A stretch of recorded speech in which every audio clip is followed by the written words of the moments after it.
Yan guys, tayo magpapakain tayo ng Chubipex sa ating mga isda. Ano natin, bibigyan ng pagkain yung mga beta natin dyan sa taas. Saktuhan lang, hindi mo pwedeng damihan kasi may matitira dyan.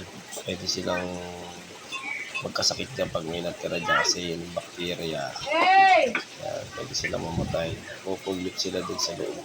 Kasi maliit lang lagayan nila. Kaya dapat saktuhan lang pakain ng beta, lalo na pag live foods. Yan. Nag-VM natin, tsaka yung mga pain natin nagapi doon sa Portigado. Yan naman yung mga flower natin. Yan, binibigyan natin ng mga pagkain. Yan, bigyan na natin. Tsaka yung maliliit na nasa Wilkins. Yan, mga flower din yan. Mga soft lang din sa atin yan. Yan. Yung iba dyan, binigay lang. Magpakain tayo dyan. Yung nasa 75 gallon na yan, ano nga pala yan, goldfish tsaka mga kal natin nagapi. Yan. Yan, lipat naman tayo dito sa kabila. Ayan yung mga 10 gallon ko. Diyan nakalagay yung mga fry natin, mga chubby. Yan, mga magwa 1 month sa baba, mga 10 gallon na yan. Diyan nakalagay yung mga chubby size natin, ng mga gapi. Tapos, diyan naman sa pangalawang layer, diyan naman nakalagay yung mga fry natin. Yan. Yung mga fry natin ng gapi, diyan nakalagay yan.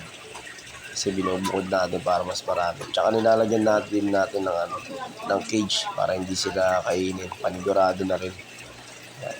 Chubipex nga kung pakain natin dyan. Sa fry lang yan ha, Chubipex yan. Pero nilalagyan ko rin sila ng BBS. Kahit pa paano. Pero mas ko sa Chubipex. Yan. May butas pa nga dyan yung ang sip-sip. Kaya medyo hindi sumisip-sip yung natin, pang sip-sip natin yan. Yan, puro fry yung mga na yan. Nakita nyo naman sa video yan. Puro fry yan.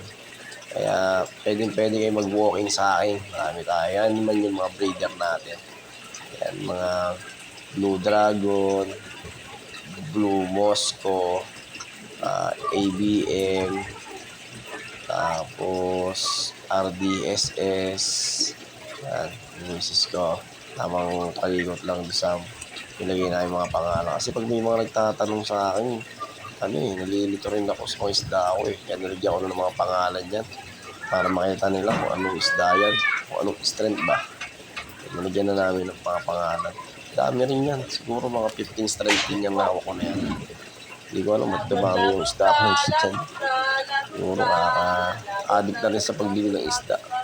Yan naman yung mga mail natin. Lahat sa baba.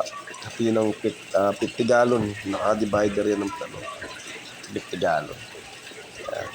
Ayan, mga Red Dragon, Green Dragon, meron tayo niyan. Tsaka Blue Dragon, meron tayo niyan. May pang-out tayo niyan. Tsaka yung mga Blue Mosco, may pang-out din tayo dyan. Singa Blue, may pang-out din tayo dyan.